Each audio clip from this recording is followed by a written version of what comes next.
இன்னைக்கு நம்ம கிச்சனில் ரொம்ப சத்தான இட்லி பொடி. இதில் சேர்த்துருக்க ஒவ்வொரு பொருளும் அவ்வளோ உடம்புக்கு நல்லது மட்டும் இல்லைங்க, இதில் டேஸ்ட்டும் ரொம்ப அமேசிங்காக இருக்கும். இதில் நல்லெண்ணெயை ஊற்றி சாப்பிட்டு பாருங்க, அடடடா எவ்வளோ சூப்பராக இருக்குது. எப்படி செய்யலாங்கிறத பார்க்கலாமா? இந்த பொடி செய்யறதுக்கு 100 கிராம் கருப்பு எள்ளு எடுத்திருக்கேன். ஸ்டவ் கொஞ்சம் சிம்மில் வச்சு இந்த கருப்பு எள்ளு கொஞ்சம் வெடிச்சதுக்கப்புறம் இதை அப்படியே வேறு பிளேட்டுக்கு மாற்றிக்கலாம். ரொம்ப கருக விட்டுற வேணாம். அடுத்ததாக சேர்க்க போகிறது கருப்பு உளுந்து. கருப்பு உளுந்துல எவ்வளோ சத்து இருக்குங்கிறது சொல்லவே வேணாம். இதையும் கருக விட்டுறாம கொஞ்சம் செவந்தோடனே வறுத்த கருப்பு எள்ளோட இதையும் சேர்த்துடலாம்.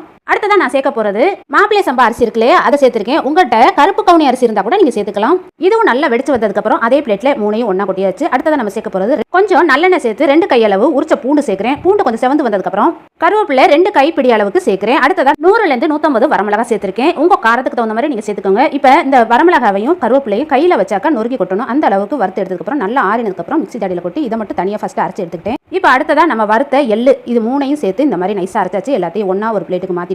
மாத்தினதுக்கு அப்புறம் நம்ம ஃபர்ஸ்ட் கருவேப்பிலை பூண்டெல்லாம் வறுத்து அரைச்சோம்ல, அது மட்டும் கொஞ்சம் கட்டி கட்டியா இருக்கும். அதை மட்டும் கையால நல்லா மசிச்சு விட்டு கொஞ்சம்